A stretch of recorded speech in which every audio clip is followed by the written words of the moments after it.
Aydos Ormanı'nı polis bastığı için yavaştan hareketleniyorum. Akşam akşam ceza yemeyelim. Ama polis baskınıyla beraber ördekler de su yüzüne çıkmaya başlamış.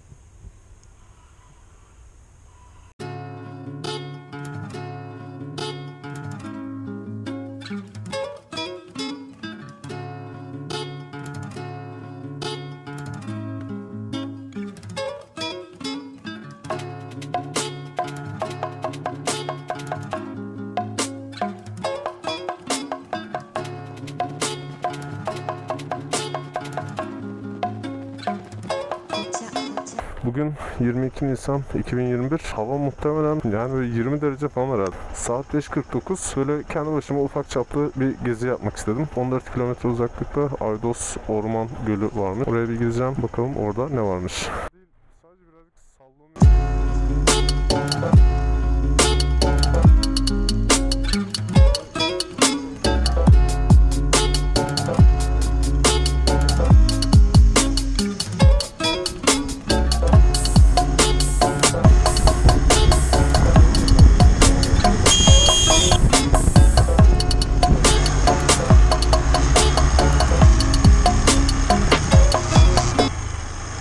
Ne kadar? 14.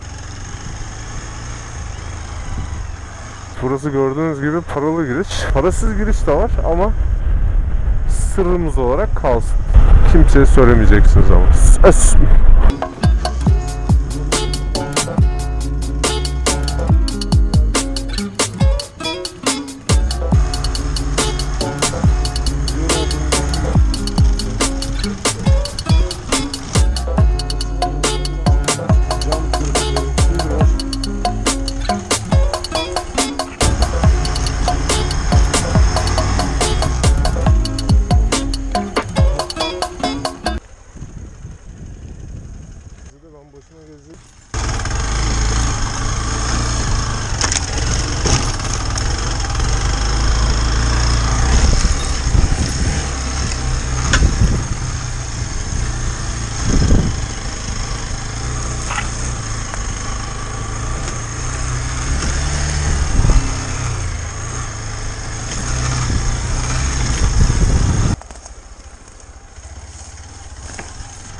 Şu an Aydos Gölü'ndeyim.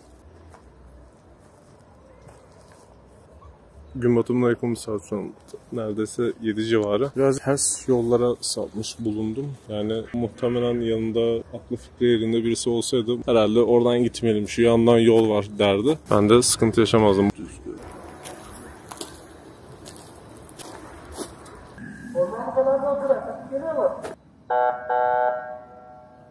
Yavaş yavaş yollanalım.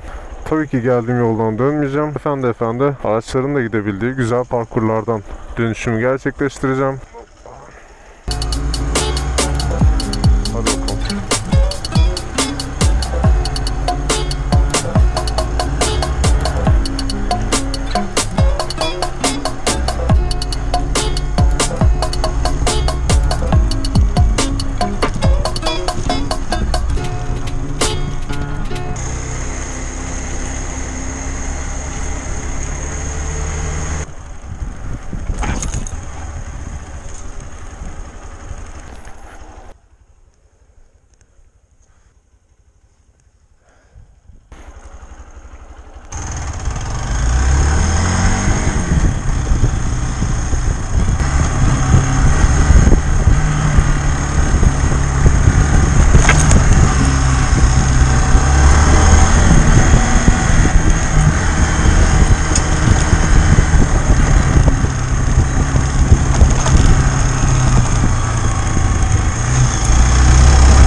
nereden çıktı ya?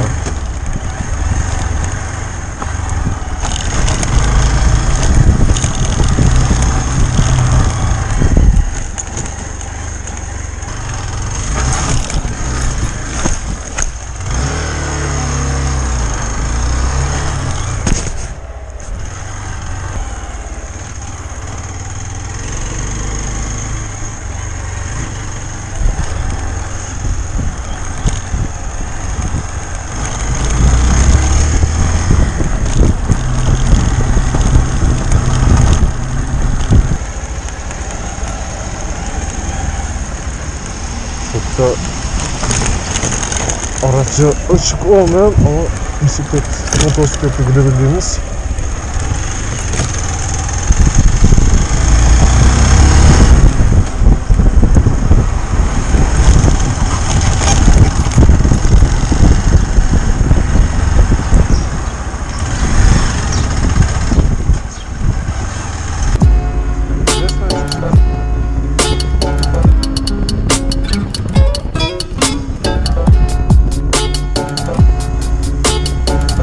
gemi var orada yatıyor.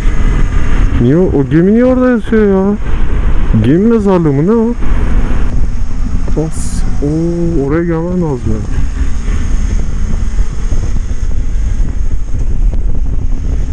Oraya gitmek de abi çok iyi ya.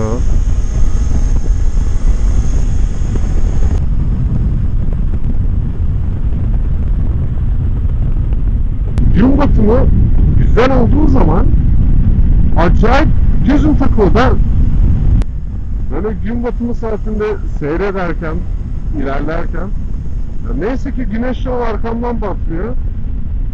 Yoksa kaza falan yapardım herhalde. Abi şu bulutların güzelliğine bakabiliyor musunuz? Görebiliyor musunuz şu an? Bilmiyorum. Neyse. Yani gerçekten gün batımına karşı benim zaafım var. Abi arkada bir de binalar çıkıyor. Şaka gibi şu an ya. Benim de fotoğrafını çekmem lazım. Benim bunun acilen fotoğrafını çekmem lazım. Zaafım var abi. Manzara fotoğrafı çekmeye zaafım var. Bu arada zaafım var.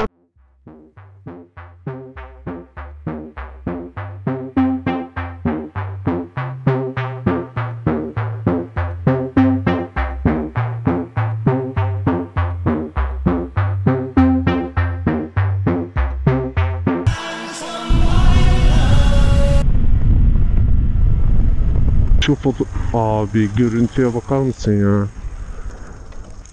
Ama kontağı kapatalım çünkü motor çok titriyor.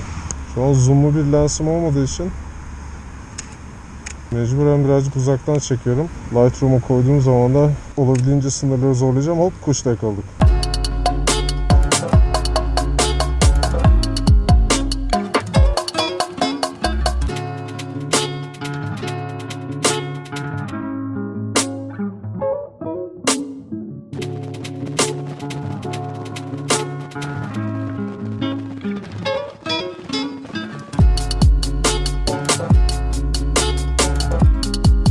Herkese günaydınlar. Şu an Kartal tarafındayım. Aslında şu an yapacağım anlatımı dün çoktan yapmıştım. Fakat yani mikrofon kullanmadığım için o sırada çektiğim görüntüler bir grup sandal kullanan genç tarafından tacize uğradı. Bir hobim olmasa belki gözüküyor. O yüzden gönül rahatladı. Bunun yanında geldi aynıydı. Ben de tekrardan yani anlattığım şeyleri anlatmaya karar verdim.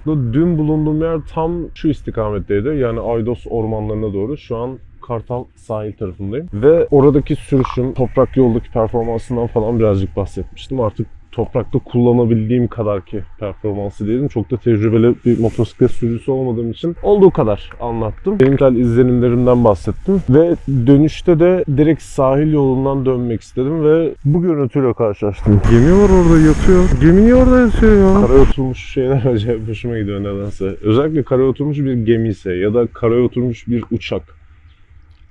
Tekirdağ'a giderken var bu arada öyle bir şey. Köfteci yapmışlar. Yolun kenarında bir uçak var ve köfteci. Bundan da kebapçı olabilir aslında. Neyse.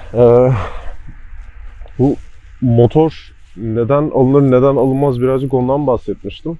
kısaca tekrar özet geçeceğim. Şimdi bu motor aslında birazcık toprak yol ağırlıklı yapılmış bir motor. Benim şu anki kullanımım da pek o yönde gitmiyor açıkçası. Yani alüminyum çanta, yan demirler, üzerindeki zıngırtılar, aksesuarlar, ön camımın büyümesi, elcik korumalar ağır, böyle alüminyum kaplamalı vesaire. Yani bu motora ben baktığım zaman artık rahat rahat toprağa sokayım şunu, gezeyim diyemiyorum çünkü sürekli aklım arkadaki alüminyum çantaya gidiyor. Her ne kadar sağlam bir düzenek olsa da ATK'dan almıştım orada, gayet memnunum. Yani çantaya güvenim var ancak arazide toprakta giderken o çantanın arda arda sürekli sallanması bir noktada bir vidanın ya da şasenin bir parçasının ya da çantanın kendi tablosunun bir noktada çatlayıp kırılmasına sebep olacak. Yani bu kaçınılmaz bir şey. Yani sürekli o darbe bir noktada kırılacak ve heba olacak. O yüzden arazi kullanıyorsanız, genelde arazide toprakta işte rampalı, çukurlu, hendekli böyle yerlerden geçiyorsanız mutlaka ya öyle bir çanta almayın. Böyle soft case'ler, soslu çantalardan kullanın ya da çantayı çıkartın. Ben de bu çantayı ihtiyacım olduğunda çıkartabilmek için zaten o çıkartak tablosunu almıştım ki istediğim zaman çıkartabileyim, istediğim zaman da kullanayım. Kullanımda artısı şu, şehir içindeyken aklım çok fazla kalmıyor. Yani kaskımı en azından güvenli, kendimce güvenlice bir yere koyabildiğimi hissediyorum. O da bir avantaj. İşte çanta olsun, kask olsun, epey eşya alabiliyor içine. Ama arazide çok da mantıklı değil. Onun haricinde yani bu motor kısaca şöyle özetlenir. Yani tam aradığım şey sanırım. Hani böyle ben bir araç kullanırken çok fazla böyle pimpirikli olmayı sevmiyorum. Yani birazcık zorlama hoşuma gidiyor. Hani motorun sınırlarını zorlamak, acaba şuradan geçer mi dememek. Hani bakıyorum bir yere mesela, oraya gitmek istiyorsam o motor oradan gitmeli. Bu kafa yapısında olduğum için zaten bir noktada böyle motora geçtim. Çünkü bu düşünce yapım Yuki Gusto'yu, yani o daha sade yalın kaçacak kap motoru ki gitmediği yol kalmadı o motorun beline. Yani o motoru ben heba etmeye başlamıştım. Çünkü gitmek istediğim yerlere gittikçe motorun bir tarafını arızalatıyordum. Bir amortisörü patlıyordu, bir şey oluyordu ve yani motor en son elimde kalacaktı. Bu yüzden dedim ki ben bunu artık daha sade işler için kullanayım ama bana başka bir şey lazım. O yüzden böyle bir motor düşündüm. 200 cc. Çok fazla böyle detaylarına girmeyeceğim. Torktur, beygirdir falan. 200 cc ve üzerinde bu kadar eşya, işte demir, daha henüz ağırlık da yok. İşte çanta manta, ön cam vesaire. Şu an ben maksimum 111 falan gidebiliyorum. 125'i görmüyor. O hız kesiciye falan girmiyorum. O kadar basmıyorum. Ben bunu yükleyip şehir dışına çıktığım zaman da en fazla 100 yapabilecek. Ama şöyle bir avantajı var. Hani tamam, ben Yuki Gusto'yla bazen 80 ile gidiyordum ama bu yokuş yukarı en azından 90'la çıkabilecek. Yuki Gusto'yla yokuş yukarı ben hani 40-50 anca. Hatta çok dikse daha da iyi var. Bunda öyle bir avantajı var. Onun dışında bu uzun yolda ne kadar kullanılır? Bence kullanılır ya. Ben Yuki Gusto ile uzun yol yaptım. Bununla daha rahat yapacağımı düşünüyorum. Ama sizde farklı bir motor vardıysa, mesela bir Japon motoru ya da 600 cc, 700 cc'lik bir şeyden siz bunu alacaksanız tabii ki az göreceksiniz ama bana gayet yeterli şimdilik. O yüzden uzun yol yapılır mı? Yapılır. Arkasına yanına bir şekilde eşya koyabiliyorsunuz, iyi kötü. Arazide gidiyor mu? Gidiyor. Gördüm. Ben en azından gidebildiğim kadar kendi sınırlarımı bir şekilde zorlayabildim. Ona müsaade etti ve sağ solu elimde kalmadı. O yüzden arazide gidebiliyor. Uzun yolda gidebiliyor. Daha ne, zaten motor bunun için var. Gidin diye.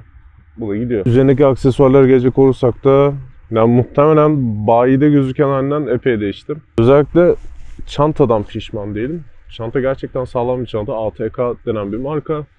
Mutlaka araştırmanızı öneririm. En azından farklı modellere bakıyorsanız ATK'yı da gözden geçirin. Ankara tabanlı bir firma. Kendileri yapıyorlar. Ama baktığınız zaman ithal muadillerine göre çok daha yine ucuz oluyor. Bunu yapan da farkında, alan da farkında. O yüzden ona göre bir fiyat biçip ekstradan satabiliyorlar ki mantıklı oluyor. Yani bana bu çanta toplamda işte bütün üstündeki ekstra şeylerle toplam 1320 TL'ye mal oldu. Ben bunu Givi'den almak istesem yani en az 3000-4000 liralık fiyatlara bakıyor olurum internette büyük ihtimalle. Tabii ki onun kalitesi farklıdır. Çıkartak tabloları bile farklı sonuçta, bir sürü detayları var ama benim şimdilik işimi görecek çanta gayet yeterli. Budur. Değiştirdim. Önemli ufak detaylara gelecek olursam da, yani bu çanta birazcık lüks. Arkasına sırt çantası bağlasanız bile yükünüzü taşıyor oluyorsunuz. Ama benim ihtiyaçtan ötürü değiştirdiğim bazı şeyler var. Bir, elcik koruması. Motorun elcik koruması çok kötü. Direkt manet sistemine bağlı ve tek taraftan destekli bir elcik koruma. Yani açıkçası benim elimdeki rüzgarı bile kesmiyordu. Ben kışın motoru sürmeye başladım. Böyle rüzgarı kesmiyor. Yan tarafı tamamen açık. Yani gidon tuttuğum zaman bu yan tarafı, manet tarafı açık. Motor düştüğü zaman o manet darbe alabiliyor. Darbeye açık bir halde ve kırabilir maneti. Bunu istemeyin. O yüzden bir sefer elcik korumalarını değiştirdim fakat aldığım model denge topuzlu bir gidon türüne aitmiş. Yani benim motorumun gidonuyla uyumlu değil. O yüzden bir şekilde sıkıştırarak idare ettim. Yani düştüğü zaman sağlam duruyor ama ne kadar sağlıklı emin değilim. O yüzden aldığım modeli direkt öneremem size. Aldığım aynaları AliExpress'ten aldım. Aynalar da bir ikinci şeydi çünkü görüş açım birazcık dardı. Expulse'ın kendi aynalarında ve çok fazla böyle kenarları büktüğümde değişik bir görüntü veriyor. Yani ben fotoğrafta çekiyor olduğum için o görüntü benim gözüme çok fazla batıyordu. Yani bu distortion denilen bir muhabbet var fotoğrafta. Lenslerin en kenar bölgeleri, çekilen fotoğrafın en kenar bölgelerindeki görüntü kalitesinin kaybı ve görüntünün dışa doğru bükülmesi anlamına geliyor. O aynalarda vardı. O yüzden onu değiştirme kararı aldım. İçeri doğru bükülebilen, yani hem düştüğünde elcik korumam işe yarayacak hem de ayna kırılmayacak, içeri doğru bükülebilecek. O yüzden ona göre bir ayna aldım. Birazcık titriyor fakat idare ediyor. Yani en azından görüntüsü güzel. Ön cam aldım bir tane. Bunun sebebi de kendi yanına gelen ön cam neredeyse yok ve birazcık offroad bazlı düşünülmüş. Yani offroad'da çok fazla böyle eğilip öne gitme vesaire, o camla olan darbe ya da riski azaltmak için o şekilde bir cam takmışlar. Ben ona bir tur camı taktım. AliExpress'ten aldım daha büyük bir tane. Onu kullanıyorum. Gayet işe yarıyor. Eğer düşünüyorsanız zaten bu tur camlarını şu an birkaç firma yapmaya başladı Türkiye'de. Facebook grubundan yaptığımız talepler doğrultusunda. Ve eğer hani uzun yolu kullanırım diyorsanız zaten tur camı da büyük ihtimalle listeye eklemiş olacağınız bir şey olacak. Rüzgarı direkt böğrünüzden kesip kaskınıza doğru itiyor. Eğer kaskınıza da gelsin istemiyorsanız o zaman onun ucuna bir de rüzgar bükücü takabilirsiniz. Onu aldım ama şu an şehir içinde kullandığım bir aparat değil. Uzun yolda belki kullanırım. Yani bahsedeceklerim bu kadar. Özetle şu, eğer bu motoru almayı düşünüyorsanız elinizde başka ne seçenekler var? Benim yoktu çünkü. Yani ben bu motora baktığım zaman bu fiyatta bana bunları verebilecek bir motor piyasada yok. Muadilleri iki katından başlıyor. Motora ne kadar para vermek istiyorsunuz ve motoru ne kadar dikkatli kullanmak istiyorsunuz? Ben motoru çok dikkatli kullanmak istemiyorum. Ben motor ya da Honda'm düştüğünde bu ay motoruma bir şey olmasın demek istemiyorum. Bana bir şey olmasın demek istiyorum. O yüzden tarz bir motor seçtim. Bu fiyatı, bu performansı fazla veren motor yok. Ki yanında gelen ekipmanlar da hiç fena değil yani. Hissiyatı da güzel. O yüzden almayı düşünüyorsanız ben tavsiye ederim. Benim kullanım amacıma uygun. Eğer sizinkine de uygunsa bakın. Deponuz dolu, tekeriniz şişik olsun. Kahveniz de olsun ya. Deponuz dolu, lastiğiniz şişik, kahveniz termosta, kaskınız kafanızda, aklınız başınızda olsun.